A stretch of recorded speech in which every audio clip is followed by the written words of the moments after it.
but it's the only way you're ever gonna learn. You look back and it's all in the past. I'm dwelling on the thoughts I cannot say to you. If I don't say the words, then maybe it's not. Good evening, welcome to NUFC Matters with me, Steve Wraith. It's Thursday night. I'm joined by John Gibson and Supermac. Good evening, lads. Hi, fellas. Steve. Hi, John. How are you doing, mate? Great to see you both, guys. And this is part 2 and part 3 combined of Malcolm's seasons at Newcastle United as a player. As you know, in the summer, we like to do something a little bit different on some of the shows, and it's great to look back on Malcolm's career. I'll take a little back seat, and I'll hand over to John. Yeah, Mal, we'll start with your second season at Newcastle, 1972-73. And I'll give a few facts and figures for the listeners before we actually delve into it. You played 35 First Division games that season and scored 17 goals. We'll talk about you missing a few games that season in the league through injury.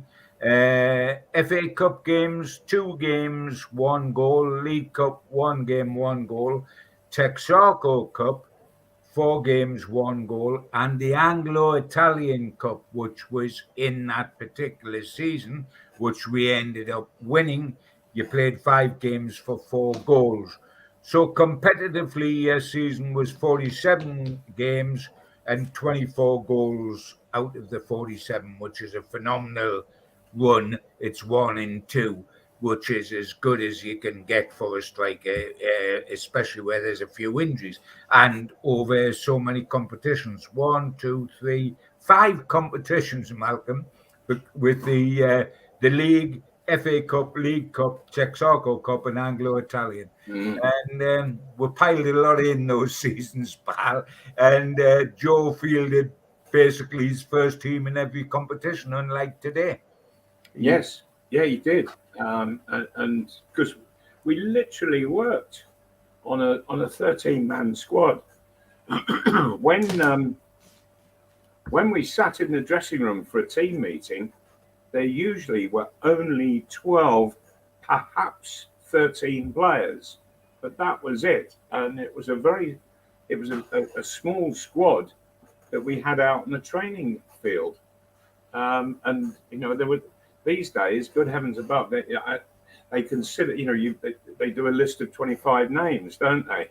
Yes. Well, I mean, the incredible thing, Malcolm, and we'll get onto it in more depth in the second part, the next season, is, I mean, we played the Texaco Cup final and the FA Cup final, Texaco before the FA Cup, back to back within no space of time at all, and put exactly the same side out.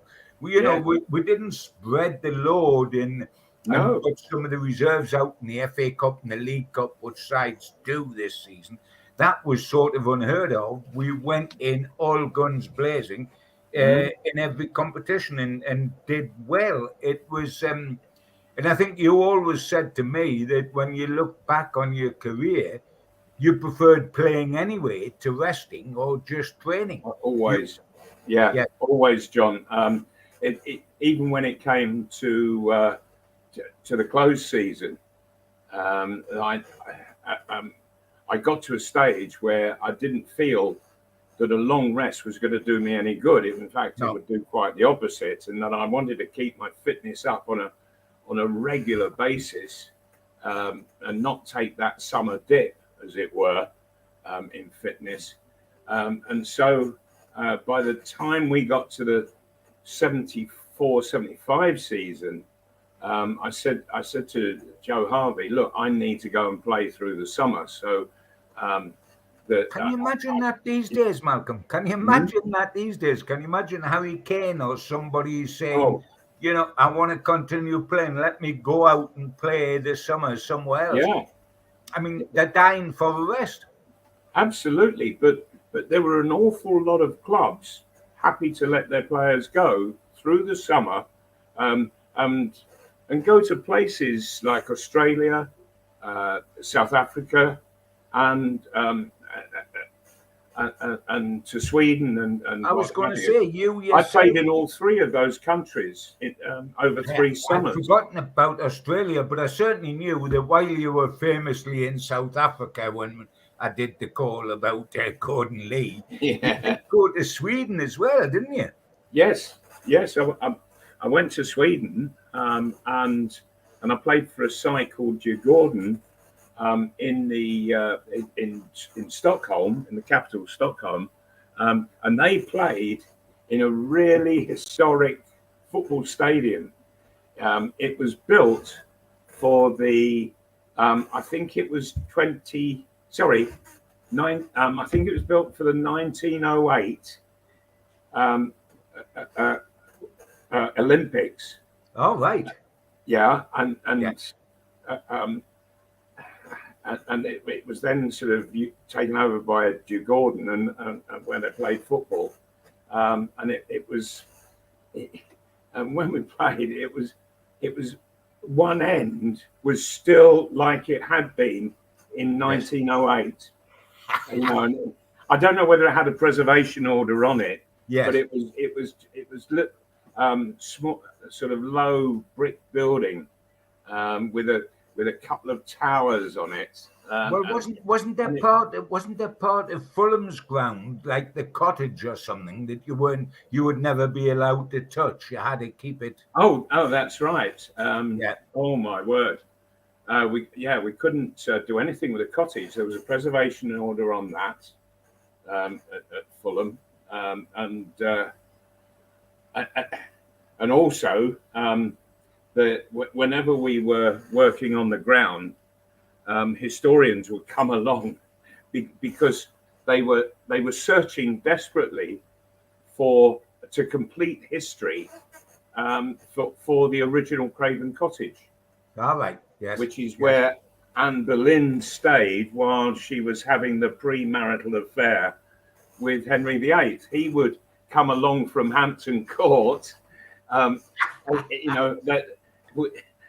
being rowed in one of the princely boats, and then he would stop off at Craven Cottage, go and have his bit of nookie, get back in the boat, and carry on to the Tower of London or wherever. You found it a good place to score, Malcolm, when you first started playing there. You got a few goals in your time, I didn't score as many as Henry VIII. I mean, the funny thing is, I have told this story on a previous podcast, but I mean, this business, which fascinates me, if superstar players playing voluntarily in the summer, rather than have a break. I mean, on a rare occasion, you even had the absurd occasion when you were on holiday in Greece and bumped into Puskás and ended up playing a game for his club. That's right. Yes, that was actually at the end of the season that we did in the last programme, my first season at Newcastle. And I went out to, and of course, that was my first time with the senior England squad. Yes. And we played the home internationals. I played in the first two, was sub and came on against Scotland.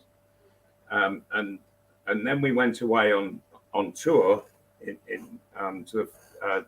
to Eastern Europe, I believe, and returned. And then I took the family on holiday to Greece, and we were walking through Athens. Now, if you remember, John, that first season of mine, I finished second top goal scorer in the first division. The top goal scorer was Franny Lee of Man City. Oh, one penalty. And they had scored about 17 penalties. He kept falling down, and so did everybody else, didn't he? Yeah. So, and who was the first person I bumped into in Athens? Franny Lee. And did he collapse to the ground, Malcolm, in appeal? And but a bit later on, we went back to Athens again, and we were walking along the pavement, And I looked, and I thought, good heavens, I know that face. And it suddenly came to me, this was one of my great heroes from my childhood. Great heroes. And it was Ferenc Puskás. Mr. Blobby, as he was with that bill. Yes, yeah. And he at the time was managing Panathinaikos. Yes. And he stopped on the pavement, looked at me, and he said, I know you. You have just had an excellent season with your new club, Newcastle. He said, I'm very pleased to meet you. Called me Malcolm, and I called him Mr. Puskás. And he said, you know, I am manager of Panathinaikos. And I said, yes, I'm well aware. He said, well, our season is still going. He said, we have a friendly next week. He said, I want you to play. And I said, well, you'd have to ask Newcastle United about that. And so he phoned Joe Harvey up, and Joe was in such utter awe at being on the end of the phone with Ferenc Puskás. Well, he was a tidy old player, Malcolm, wasn't he? Literally, whatever you want, you can have. And so I played for Panathinaikos. He was a unique player, Malcolm, wasn't he? Absolute unique player, Puskás, without a shadow of doubt. I think he was. I think he was. It's very arguable, but personally, I think he was probably the greatest player the world has known. I mean, he changed the world of football, Malcolm, yes. when he came with the Hungarians and went to Wembley and they scored 6 against England. That's which right. was unheard of. And England were just completely mesmerised by the Hungarians in the way that they moved, the way they played, their position, and that was everything. And Puskás was right side. In the middle of it. Yep. Coming back to the season, we're talking about 72-73, Mal. We finished 9th. We were 5th for a long period during the second half of the season, during 1973. So we were going extremely well. From your point of view, having finished your first season, going like a train and scoring all your goals, you started in the same vein. In the first 5 games of that season, you scored 4 goals. And in the first 10 games of that season, I'm talking about in the league, you had 9 goals. 9 goals from your first 10 games of that season, which included scoring a hat-trick at Coventry on September the 16th, 72, when we beat Coventry 3-0. You scored all 3 goals. And then you did your left knee at Leeds in the 69th minute. My record book tells we have been having a look. Yes. So 20 minutes from the end, you scored and we won the game 3-2. But you did your left knee. I know that because you came. Yeah, it was in a clash with Trevor Cherry, who signed for Leeds from Huddersfield, and it was just one of those where I turned and to volley a shot. I was outside the Leeds box, and Trevor Cherry just put his boot up, and I'm sure went, and my knee went round his knee. My lower leg went round his knee and damaged all the ligaments on the outside of my legs. So I was stuck in plaster for a fortnight. It took about 4 weeks for it to heal beyond those 2 weeks. And it was always something that I felt was it was onerous on the player, and I think it was also dangerous to a degree. That I was going to ask you, Malcolm, did you feel that the injury was accidental? I'm only asking because it was Leeds. Yes, it was a clash. Because sometimes if you had clashes, Leeds had reputations, but not Trevor Cherry. Yeah, I was going to say, if we're talking Billy Bremner, or we're talking Norman Hunter, or we're talking Johnny Giles, or Giles, or even Sniffer Clark up front, Malcolm, he left his boot out an awful lot. Did Sniffer?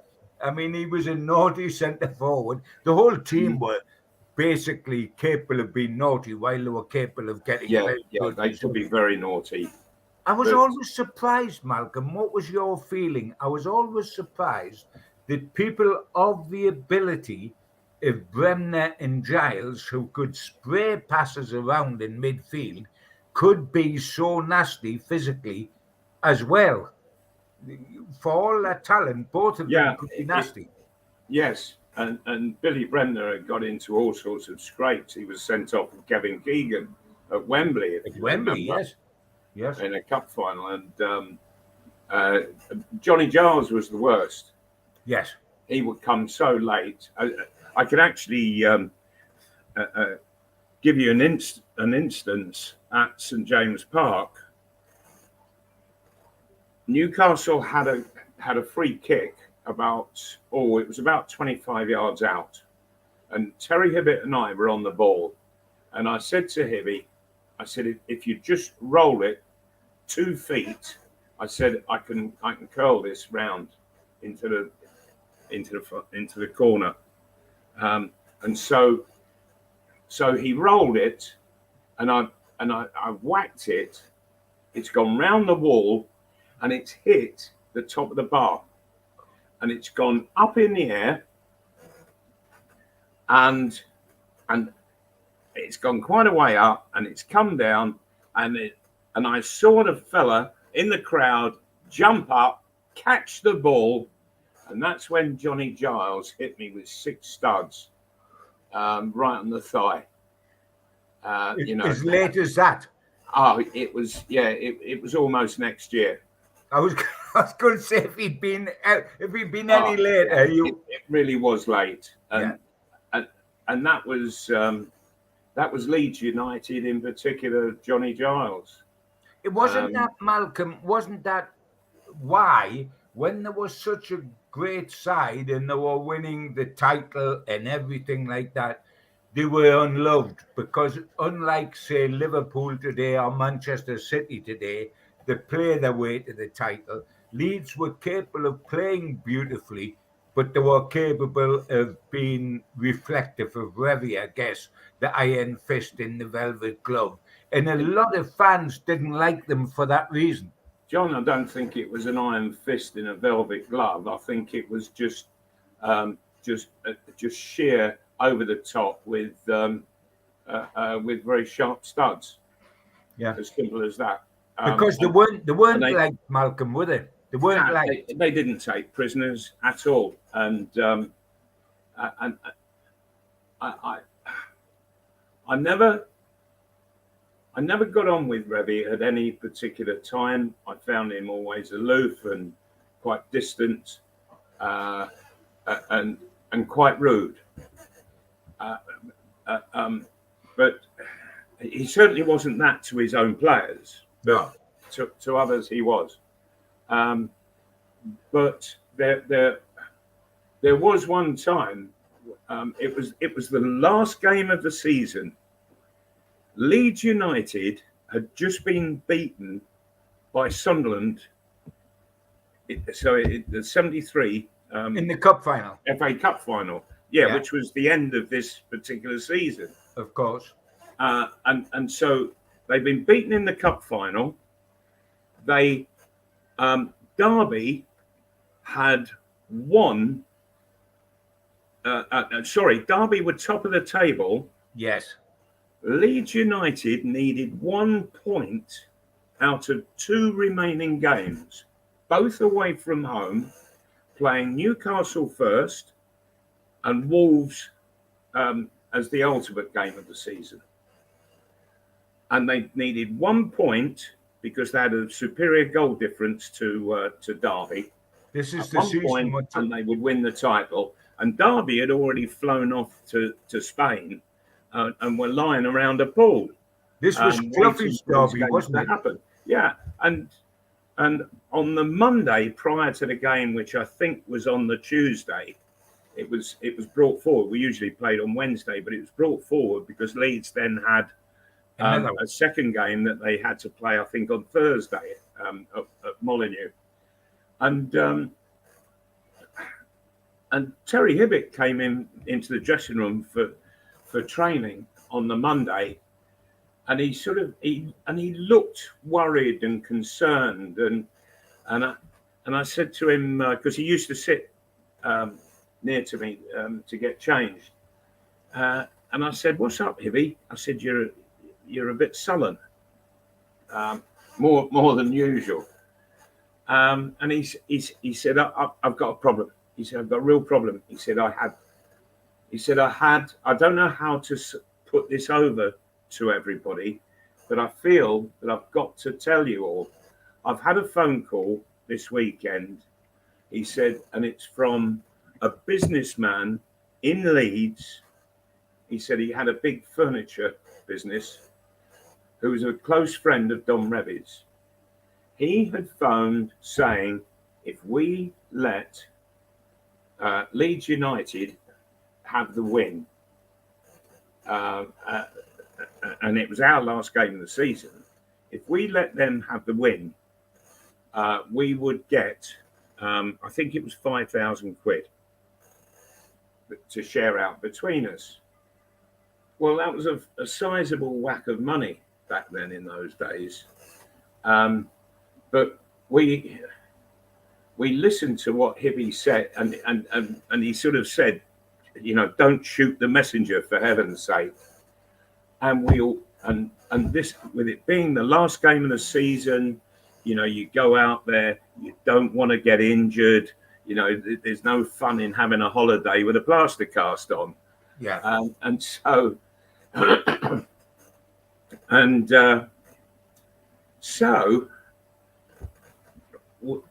the reaction in the dressing room to Hibby telling us this was of absolute fury, of indignation. Everybody said, "They're trying to buy us." And so what Leeds did was get the opposite effect of what they wanted out of Newcastle. And we went out on that pitch and we just said, right, let's have the bastards. And we went for them. And I shall never forget Stuart Barraclough. He did a great little thing. I think it was David Craig who had gone down the right wing, and he had smashed a cross that was literally scudding across the ground. And Stuart Barraclough had made a run to the near post. And for all the world, he looked as if he was going to right foot it inside of his right foot and knock it towards the far post. And at the very last second, he jumped over it. And it came, and I came onto it, smacked it in the net. But Stuart Barraclough not only left it for me, who was in a better position, but he had wrong-footed everybody for me. And so I just smacked it first time into the corner, and that was the only goal of the game. And so Leeds lost that game. And there was no love lost between the two sides whatsoever over those 90 minutes. and 2 days later, what happened there was with Leeds travelling down to Molineux, John Richards joined the England party, as I did as well, a couple of days after this very last game of the season. And he and I, we exchanged tales. And what happened was that, having failed against us, there was a phone call made to somebody at Wolves offering them £10,000. It was another businessman from Leeds, and John Richards said that they reacted in exactly the same way as Newcastle did, that they were not wanting to get injured, and so just see the 90 minutes out. And then this phone call, the offer of £10,000 to share amongst everybody, and they reacted as we did, and they went, right, we're going to have the swine. And this was Leeds' last chance. They just needed 1 point. Wolves beat them. I think it was 2-1. And so Derby County over in Malaga or wherever they were, they started popping the corks of the champagne and celebrating over there. And it was Clough, wasn't it? It was Clough's It was Clough, yeah. And later, Clough, he seriously thanked me, and I'm sure that he went and thanked John Richards. I'm sure he would, as and when he was able to do so. And if you remember, Malcolm, when he was made manager of Leicester, Leeds, manager of Leeds, which he only had 40 odd days or something. His first speech to all the great players was, "Why don't you go and throw your medals in the river because you didn't get them honourably?" Which was That's right. Went down like a lead balloon, of course. Of course, but Clough, he was informed.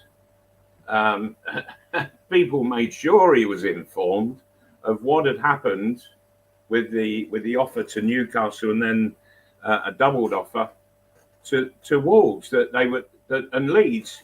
They were looking to buy the games. Yes, it was a period which was okay. It wasn't anybody direct from the club, but it was Leeds supporters phoning up ex-Leeds players and what have you. Yeah, and it was all very suspicious. But I have no doubts whatsoever that Leeds would have beaten us had they not made that offer. They were a good team, Malcolm. They were a very good team. Very good team. Very good team. And certainly were capable of beating pretty much anybody. Yeah. But you get people's backs up, and it's amazing just how they can react. Yeah, absolutely. And that's what Leeds was succeeding in doing. They got our backs up, Wolves' backs up. Yeah. Before we go on to the following season, we've got to mention at the end of that 72-73 season, we won the Anglo-Italian Cup, which people today might wonder, well, how important is that? But because of the situation in Europe, these cups were being created.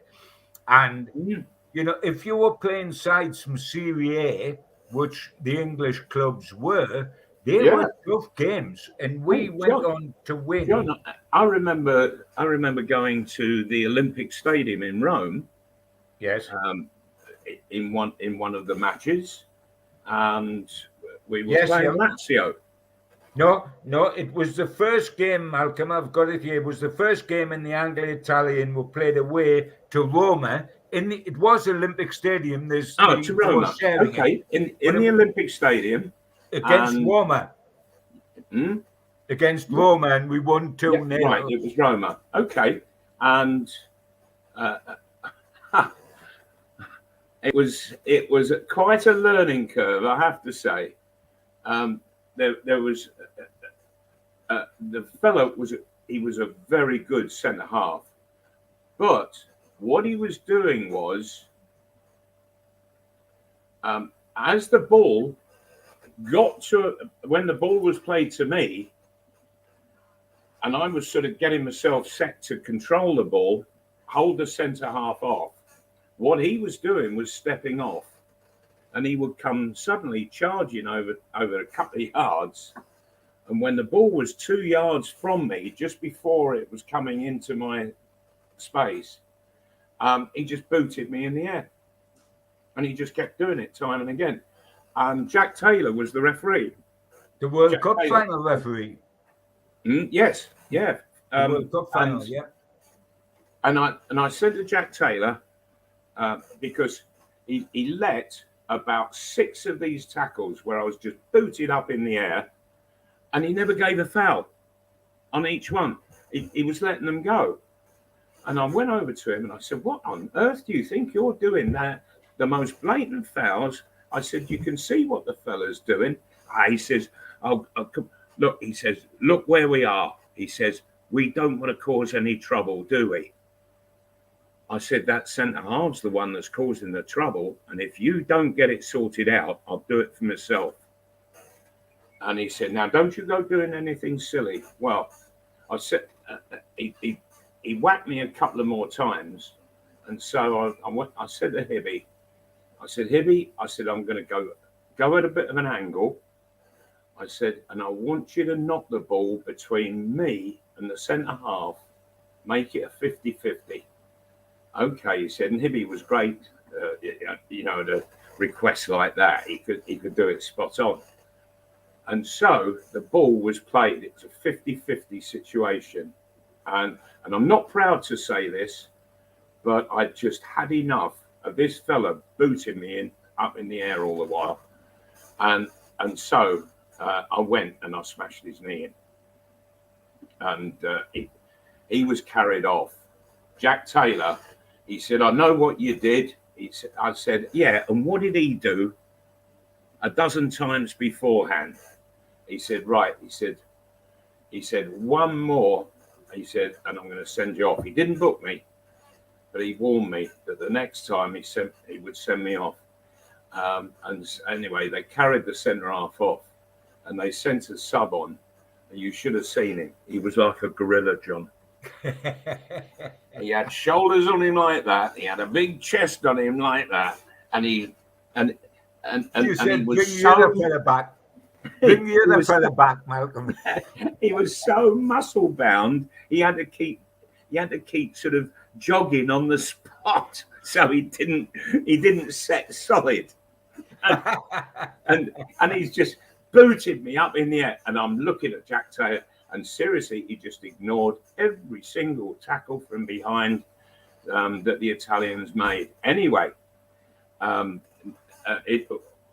while all this was going on, Stuart Barraclough nipped in and tucked a goal in, and I think John Tudor he got a one, yeah. And we finished up coming away from Roma, who were one of the top sides in Italy, and we had won 2-0. It was. I was going to say, if you win a cup by going to Roma and winning and then in the final, and we'll come to that in a minute, going to Fiorentina and winning, it's a serious competition. Fiorentina, yeah. Which I missed. Competition. Yes. Oh, absolutely, John. It was a serious competition. I missed that. You missed the final? Yeah, because I was with the England squad. Correct. Yeah. Correct. I remember that because I was obviously travelling with us at the time, and I remember the Roma game and the crowd reaction to that.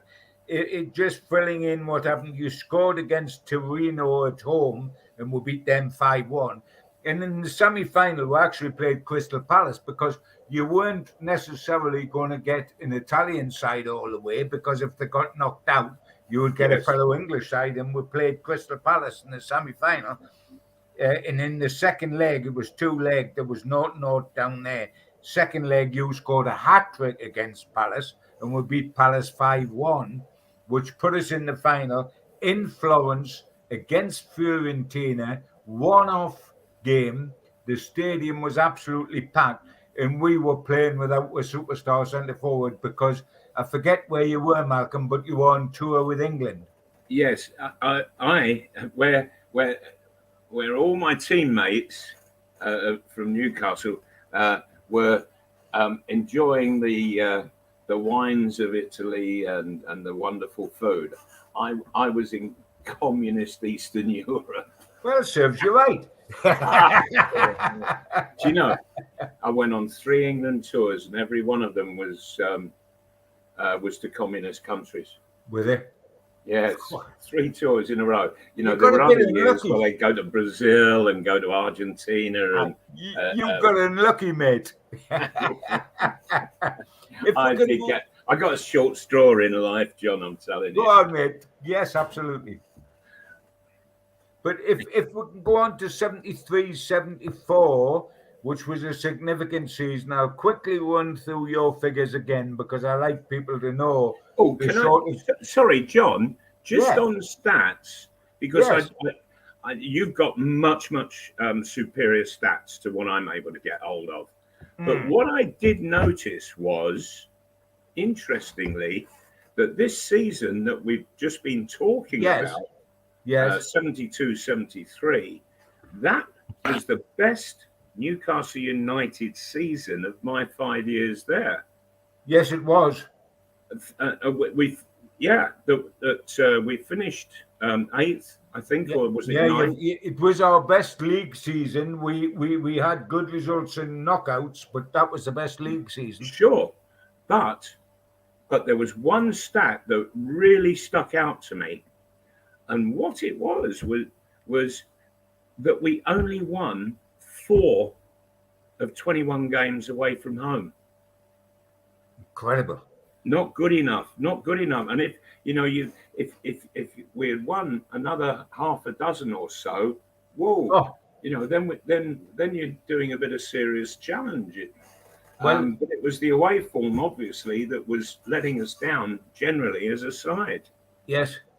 I mean, by 73, 74, in the league, you played 29 games only because of injuries, etc. You were never rested. Yeah, I had a cartilage operation, John. Yeah, if you were fit, you played. In those 29 games, you scored 15 goals, which is keeping up the average of 1 in 2. Yeah.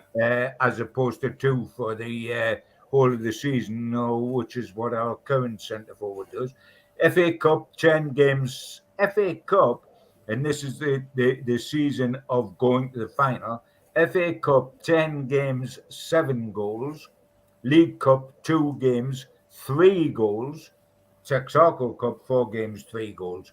Competitively, that is 44 games and 28 goals, which is quite phenomenal. And what the pattern that was emerging for me, Malcolm, was it in lots of... Newcastle have always had a history in the past. It rather stopped with your team, actually. After your team, it rather stopped of being a cup team. In the 50s, Jackie Milburn always said, we might have won the league if we hadn't been a cup team. But going to Wembley, the drama of the day, everything centres around the centrepiece of the season's the FA Cup final. We loved all that. I.e., you can win the First Division Championship on a beach in Mallorca, but you win the FA Cup at Wembley with 100,000 people and millions on telly. Harvey was part of that team as a player, of course, that knew all about knockout competitions. And as a manager, he was building, and by Jove, I'm not complaining because it was wonderful. He was almost reproducing a knockout team that excelled in cup competitions, bearing in mind he'd won the European Fairs Cup. The season we've just talked about, he'd won the Anglo-Italian. In this season, 73-74, he got to the FA Cup final and won the Texaco Cup. So we were becoming, it wasn't a wonderful, but we were becoming knockout specialists. Yes. Which Joe had been as a player himself. And that was, our fans loved that. I mean, that run to Wembley, where you scored in every round and you scored away from home, and we got through every round away from home. Everybody talks about Liverpool in the final. What they don't talk about was the amazing way we got to the final, where we got to every round away from home. And the one time we got through at home, 4-3 against Nottingham Forest with 10 men, we had a replay and we got through away yet again. But the excitement, I remember to this day, the build up and all those wins in '74 towards the final, and the build up to the final itself, phenomenal. Newcastle fans loved it. Yeah. Absolutely. And there was actually more drama created by how the fixture list worked out, because in that last month or so leading up to the FA Cup final, we beat Burnley in the semi-final of the FA Cup, but we actually played them 5 times to include that semi-final, because we played them twice in the league, and we played them twice in I think it was the Texaco Cup. Yes, and what I was going to come on. It was 5 times in 4 weeks that we played them. What I was coming on to, and you might be getting a little bit mixed up, Mal, what I was going to come on to, but we'll deal with the FA Cup first. After the FA Cup, was we played Birmingham 6 times, because we played them in the league, we played them in the Texaco Cup, I think in the Birmingham, and we played them in the League Cup. And it's the famous Tony won Jinky Smith thing, but we'll come to it. Yes. We'll come to it in a minute. And in the prior games, I had been done. Yes. And yes. Before that, Irvin Natris had been done. Yeah. Let us get to that in a minute, because it is a very essential part of the season.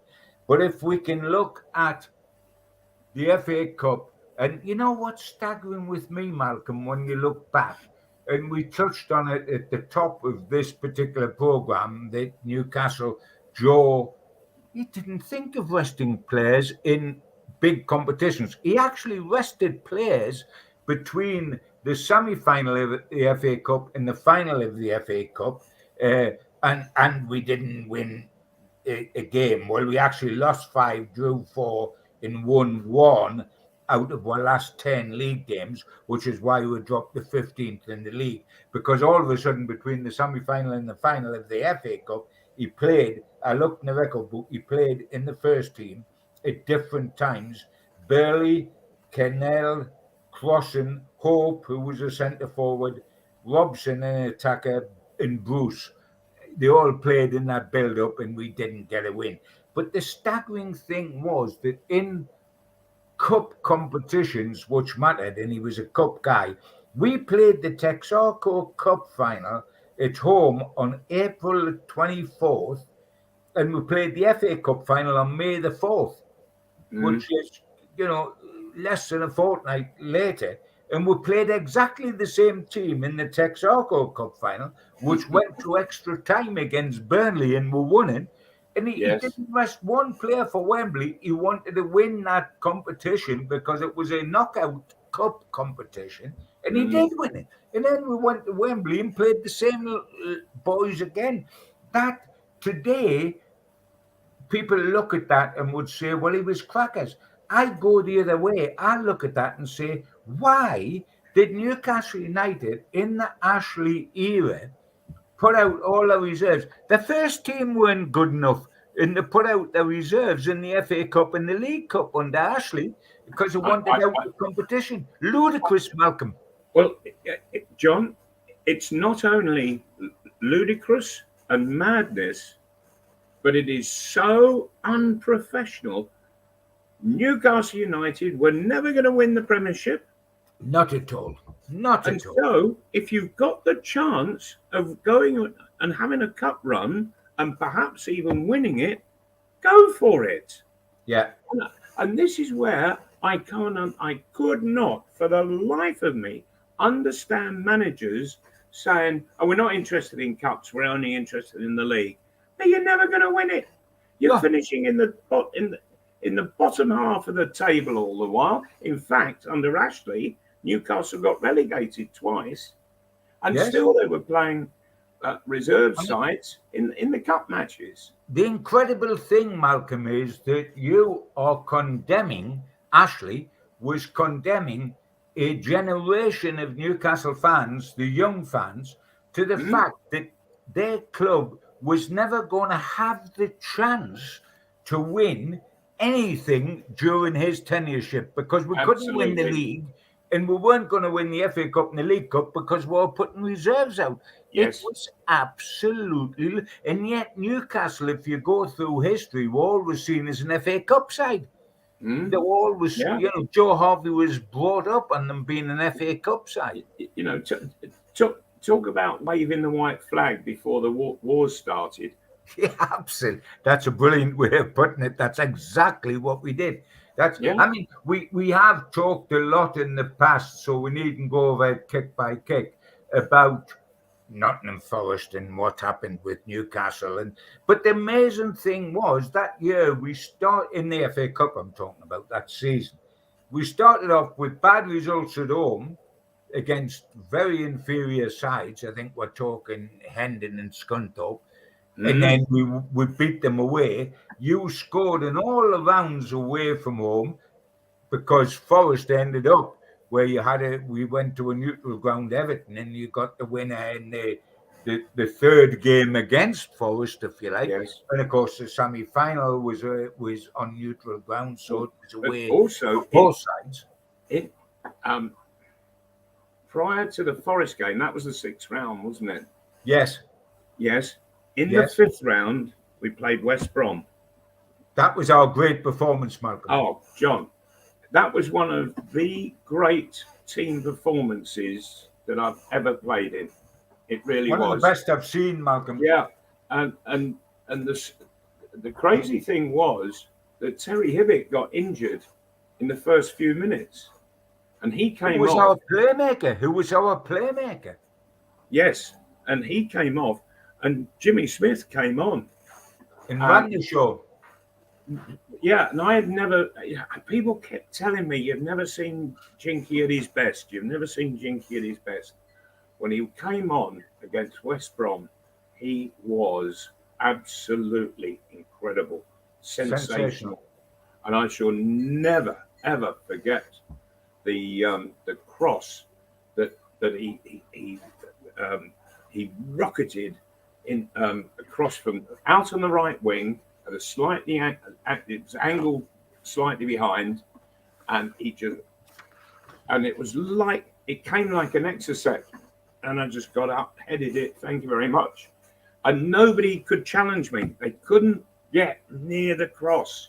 It was so perfect. It was and he was just an absolute joy to play with, and then at other times. He'd be so frustrating that I'd want to go and kick him up the backside. I mean, that was a wonderful, wonderful display at West Brom. It was incredible, yes. It was the highlight of, I mean, I've got to say, it was the highlight for 90 minutes of the whole run to Wembley. But I adored, of course, the semi-final against Burnley because we were battered first half. John, absolutely battered. Yeah. And won. They did batter us. The first half and the first 15 minutes of the second half. So that was the first hour of the game in all. Burnley absolutely battered us. They were literally camped on the edge of our box.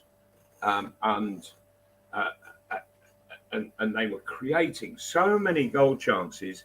And of course, the Supermac was Willie McFall at that stage. That's right. Yes, I'd finished that. That I was sort of given the man of the match awards because I scored 2 goals. But the man of the match really was Willie McFall. He was sensational that day. He made unbelievable saves, and sort of on the halfway line, I'm looking and I'm seeing the saves that he's making, and I could hear the noise that the 2 centre halves were making, the groans and what have you. And I knew that Willie on his own, he was breaking their hearts. And of course it just needed then something to happen in the Burnley area. And of course fantastic ball from Terry Hibbitt. That set me up to to go and score the goal. But, you know, when you've got a chance like that, you have to take it. There is one thing I want to say about that, and that is that Terry, having knocked it, and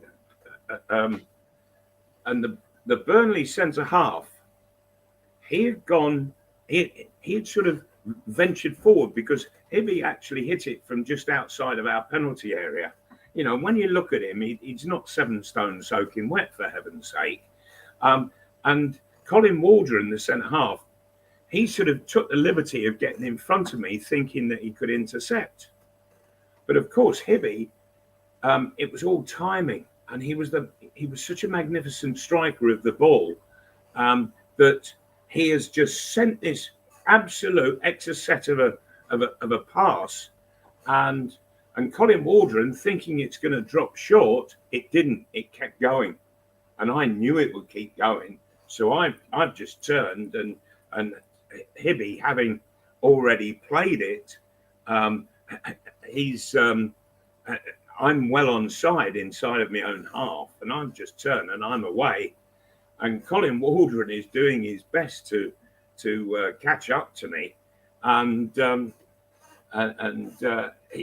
he literally just jumped on me back and got hold of me around the neck, and so I was running with him. I was literally piggybacking him. And trying to keep the ball under control. And of course, for those who weren't there, what happened was that he sort of started to slide down as I continued to run. He sort of slid down my body until he came off. And I think we've just seen a photograph where he's actually gone down. He's on the floor. Yeah.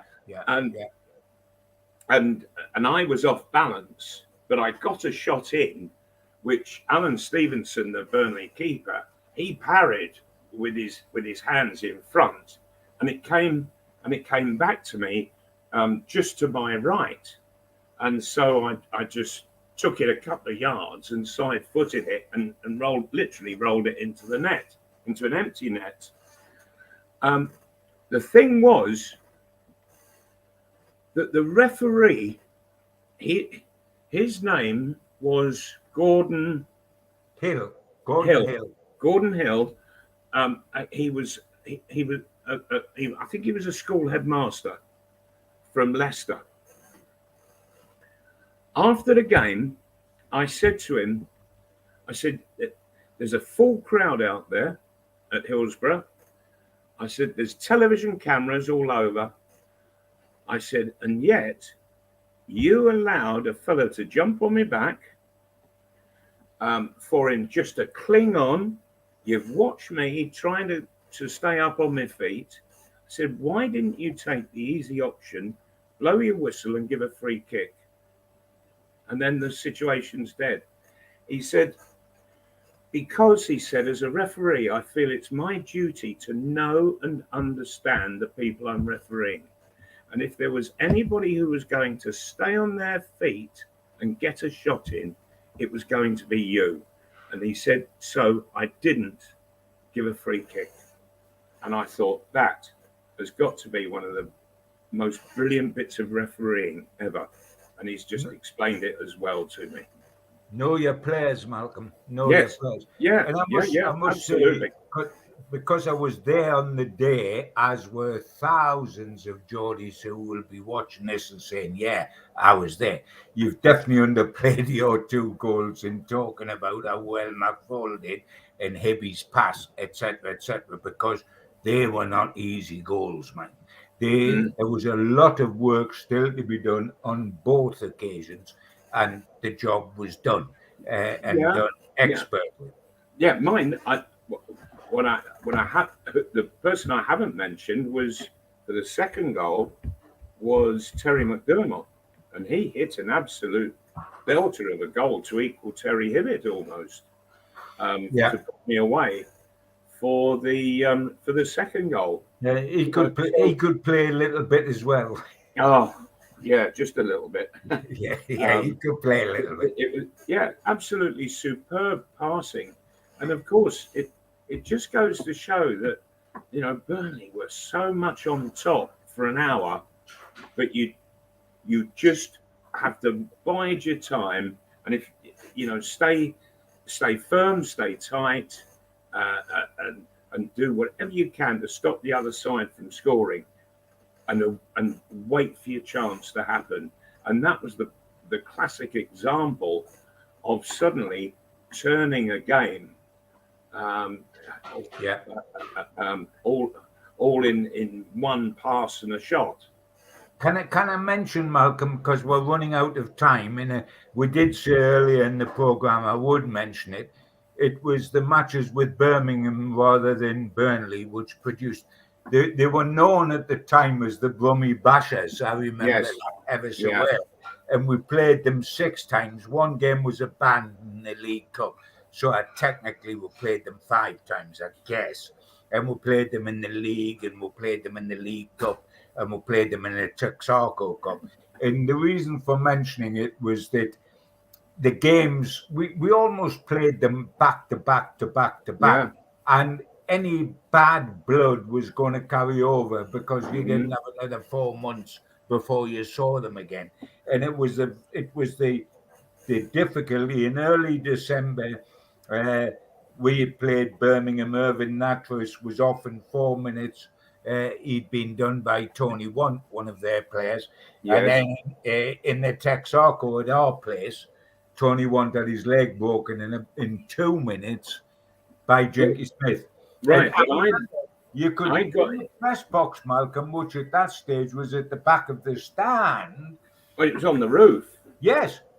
Yes, absolutely. It was on top of the roof. Correct. I was up there because I had a plaster cast on my leg from the previous game against Birmingham, and they, after Irving, they did me.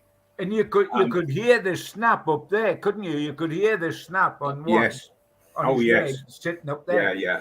Oh, and Jinky knew exactly what he was doing. Yes, no question. And, he was getting the fella back on behalf of Nat, both myself and Natras. And you. And there were awful games. But the referee never had the opportunity to send him off because Jinky did it right by the sideline and just walked straight off onto the track and headed for the tunnel. and the referee was sort of having to chase after him. Come here, I want to send you off. And we went on with 10 men to beat them 3-1. Yeah. But I mean, as I say, fabulous memories.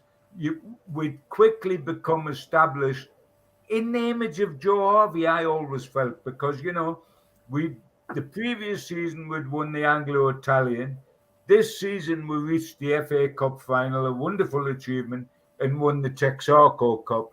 And Joe loved the enjoyment of knockout football, the excitement of knockout football. He'd been brought up at Newcastle, understand, Seymour with Mitchell, and there's the 2 guys having a fag. I see Uncle Joe.